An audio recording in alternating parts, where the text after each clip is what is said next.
Welcome back, guys. So just another sit down video. We haven't done one of these in a while. I'm weighing in at 71 kilograms. I think now is a great time where we discuss what I've learned so far from this journey and how you can apply that to your own and get some good results. Effort over anything. So you may have a certain training split, certain training program, so your mate might be doing a different program, your other mate might be doing a different program, you might be doing something completely different. However, if your effort isn't there, you will make no progress. And on the flip side, if your effort is there, you will make a lot of progress, even with a not so great program. And another one goes without saying, a lot of us that do train do enjoy the process, but it's so important to enjoy the process. So when you get into the gym or when you're eating your food, you need to enjoy that meal and you need to enjoy that program. So make sure when you do program it, before anything else, you're looking at adherence. That's the main thing. So before you look at how much volume I need, what time I should be training, or meal timings, and what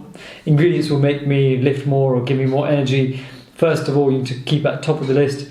Of course, you want discipline, so with your food, you don't want pizzas and all. We get that. However, you need to make your meal plan enjoyable. And the same goes with diet. Before you add in all those different variables and make the perfect program for Hercules or whatever, you need to make sure it's right for you and that you're enjoying it, because that's the reason why you'll stick to it for longer. So the reason why I say that is you could have the perfect program made by the perfect trainer, you could have the perfect diet plan made by the perfect nutritionist. However, if it's not suitable for yourself, how long will you do it for? A week, 2 weeks, 3 weeks, 4 weeks, 5 weeks? I used to train with Faz Lifts. He was my coach, and the one thing he said that stuck with me was, look at what you're doing now. If you can do that for the next 20 years, if you think you put yourself in that position, you can do this day in, day out for 20 years, 30 years, then that is the right approach. If you cannot, then you might as well stop now, because it's a lifelong thing. If you can't even do it for the next 2 weeks or next 3 months, or if you can't, and you can't do it for the next 30 years, obviously that's a given, then what's the point in starting it now or investing time into it now if you know it's not going to lead anywhere? You need to work the compound exercises really, really hard. I've seen this a lot, and I used to do it. I'd set up a program with like an exercise for my upper pec and then my central pec or whatever, and then the lower pec. So I do 3-4 different exercises like isolation, cables, and this, that, whatever. Whereas I could be just hitting the bench press really hard, right? Or I could be doing weighted dips as a supplementary to the bench press, and I could have made so much more progress with those two big bang for buck exercises, but I didn't. What that does is you end up having exercises that, like 10 exercises for one push session, and then another 8 exercises for another push session, where you can get better results picking a few compound exercises for your body parts and adding a supplementary exercise, maybe one more or a third, fine. To add to that, no one ever got big just by doing isolation exercises with low weight. You know, you have to lift heavy eventually, because what comes into that is progressive overload. You'll be stuck on that weight forever. So you're trying to get the perfect form, you're doing your flies, 10 kilograms, 12 kilograms, 15, whatever you do, you get the perfect form, progressive overload comes in. Where is it? You know, you're gonna go a bit heavier, and your form's gonna drop a little bit, you know, and then you're gonna go, no, you know what, my form wasn't great, or that was really, really difficult on the 10th rep. Then you'll basically shoot yourself in the foot, and you'll always be small, and you'll always be in the same weight. That's why you see people training for 20, 30, 40 years and they all look the same. It's not because of genetics, it's down to them obsessing on the form and picking small exercises and not doing them hard. Me, myself, I've only been training for a few years properly, and I would say I've done all this already anyway.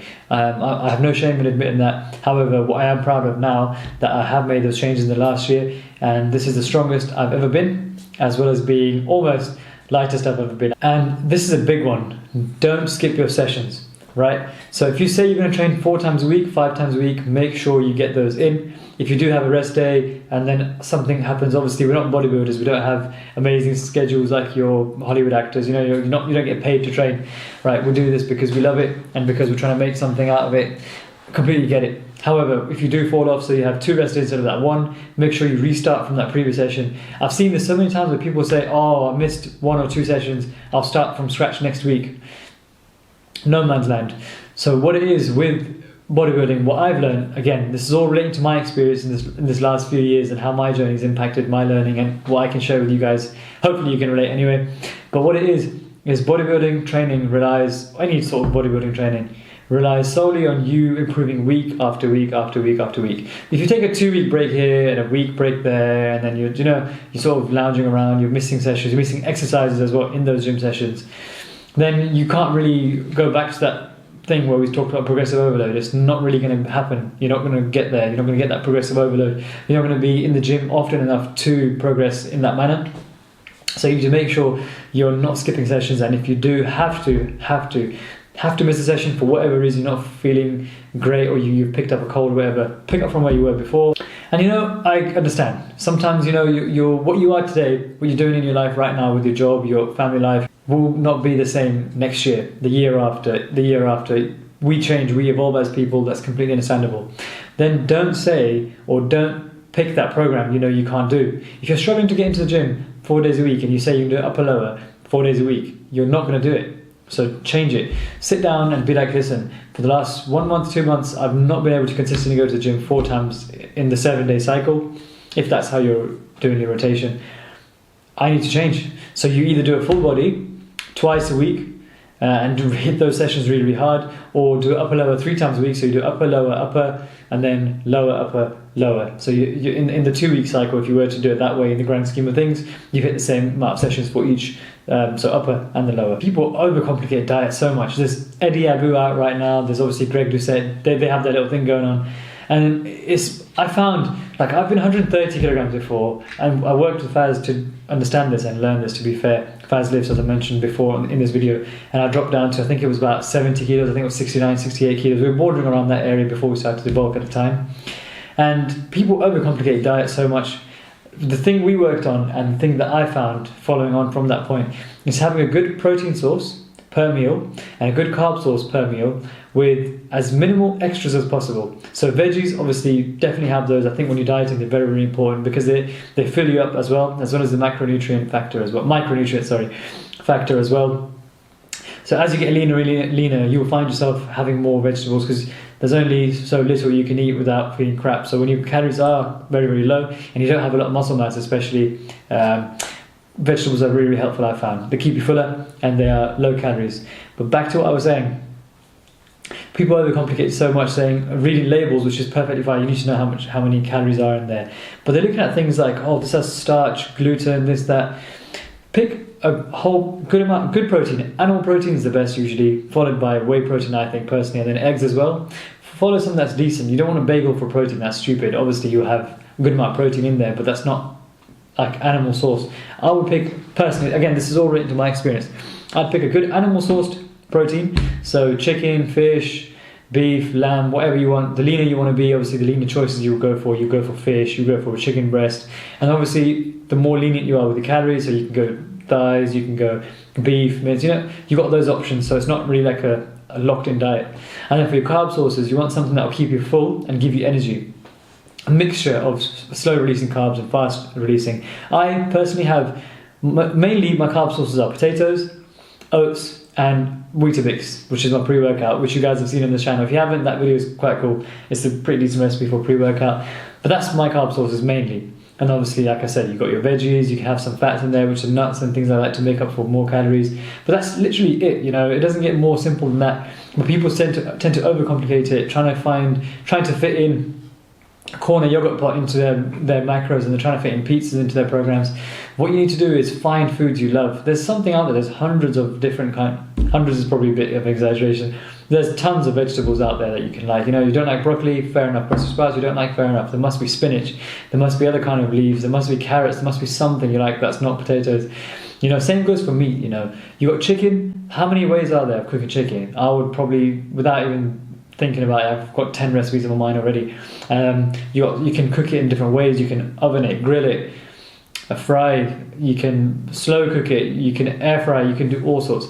Different seasonings, that's another variable you can add in. So people overcomplicating their diet is another way where you will stop yourself on this journey, because what you will do, you end up binging, or you end up having a crap source of protein, you won't make progress, and that will stop you right in your tracks. However, if that stops you from sticking to this program, this plan, then this is what I said earlier, adherence I found is a major key. If you're suboptimal slightly, so instead of chicken breast you're having chicken thighs, but you're able to eat them more often rather than you having to have a pizza and some chicken breast, then what logically is a better choice? The chicken thighs. So you want to go about how you feel. Not just how you feel after you've eaten it, but just how you feel when you're in the gym after you've eaten that certain item. This can take months, sometimes it takes weeks, months to realise, you know what, meal 1 I want this, meal 2 I like this, meal 3 I like this, 4 I like this, 5 I like this, just before workout, how many hours before I want to take this, have this meal before my workout, this, all that. That's something for you to figure out. It's not, that's the thing with bodybuilding. I found in my journey as well, you know, you see hundreds of people giving you information online. I'm bloody another one of them. But what works for me will not work for you. What works for you did not work for Schwarzenegger, did not work for Wesley, this did not work for whatever, and vice versa. I'm giving you not a recipe, I'm telling you how to find that recipe that will be yours. So essentially, play around. There's no rush, you know. You're already, let's say, overweight or underweight or whatever. So what's a week or two more just to learn something or find your favorite thing that you can have different variations of going in, taking it in the long run. And this is a big one that I was a massive victim of, I would say. Victim is probably the right word when I explain this. So I kept changing goals, you know. You keep changing goals, you keep changing your program, you keep changing your diet. Those 3 things, I've done that. It's a very, very common thing. I completely understand. You know, every next person, every few days, every few months, there's a new speaker out there. There's always a few days later someone that delivers that same information, different information about the same thing, that says it in a nicer way, has a better app, has a nicer website, has a nicer subscription community and all that. And then you're like, oh, you know what? Maybe I'm messing this up. This is working or slightly working. I could be better. Let me jump towards this approach, you know. I'm just going to give you an example. You're following an Eric Helms style approach and you see Trained by JP, so you see Jordan Peters like, oh wow, you know what, his approach looks like it's a lot better, he's got this app that I can download and this, that, Trained by JP and all. You know what, this is the group I want to be part of this group. Oh no, I want to be part of that group. Greg Doucette's doing this, let me be part of that group. Consistency will breed results. So when you do the same thing really good again and again and again, so it's more about improving on your previous weeks. If you enter this variable in now, where you've now got yourself doing a certain approach, you're starting it and you're stopping, and you're jumping on to the next one, and you're doing it again and again and again. There's no sense of progressive overload there, or improving on your previous week, or a plan. All this is bodybuilding is based on a plan. So you have a plan and you execute it really well and you believe in it. The only way you'll be able to then get your results is if you wholeheartedly believe in that. Say, I'm going to give this program or this system my 100%. Week in, week out, I'm just going to try keep my effort very, very high, and this will lead me to where I want to be. When you get a program or you settle with something, there was a reason you did that. There is a reason you settled onto it. Now give that a bloody go. I've made more progress now than I did in the last year and a half. And all that's been is because I've sat down and even though my volume isn't as high as it used to be, my volume's maybe less than half or almost half of what it used to be back then. But what I've done is I've been like, you know what, I'm going to give this my 100% and I'm going to every week I'm going to try and improve at least something on each lift, my form, the weight that goes on there, and if I increase the reps, so I've got a rep scheme, for example, of 6 to 8.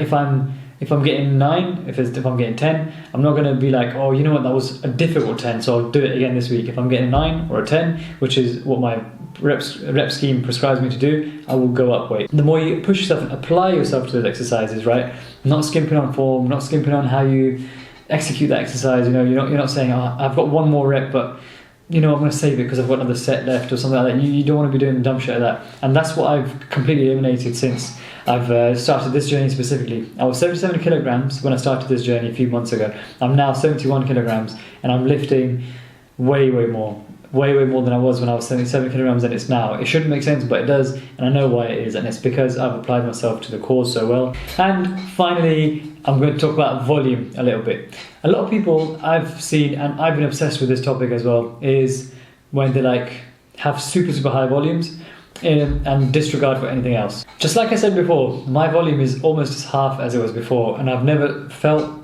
and looked and performed this good in the gym ever before in my life. And now that's not due to a lower volume approach, and that's not due to my higher volume approach not being great or whatever it is. This is due to the main factor that I've been trying to bang on about in this video, is the effort. So by all means, I'm not like super knowledgeable with everything, but I'm sharing my experience like I've done through this whole video. Start with low volumes, I'd say about 8 sets per week per body part, and hit it hard. And you know, at the point where you're repeating and then you're like, you know what, I can't even go to work anymore, I can't wake up properly, my legs hurt, my back hurts, I'm not recovering. Number one, look at your nutrition, make sure your protein's at a good amount. And then secondly, then look at your program and say, you know what, maybe with this exercise I can add another set in, and then take a rep off per set. So what I'm saying is you've got 10 but you nearly died, you know, so add another set and then get 8, and then get 8 again, and then maybe do a down set or something like that, just to manage the volume a bit more.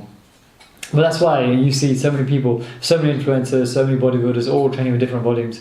I think personally it's basically down to your training style, what you prefer, what you can adhere to, and also what works for you and how much effort you apply in the gym, how much time you have. So all this is so individual. If you're really serious about lifting and you're realistically serious about starting a journey, you want to sit down, prepare something in terms of a draft plan and say, okay, this is what I'm going to do, and this is what I like to do, this is what I enjoy in terms of diet, training, my foods that I enjoy. Then write it all up if you want to, or make a note on your phone. We all have phones nowadays to do that. And then, do you know what, just don't look back, just go ahead, full steam. That's exactly what I've done for this part of my journey. So on the 31st of December I weighed in at 77 kilograms exactly, and today I weighed in at 71.2. So essentially we're looking at about nearly 6 kilograms of weight loss. I think for now we can cap it up at this, and tomorrow we go back into the gym and the journey continues. Catch you guys in the next one. Peace out.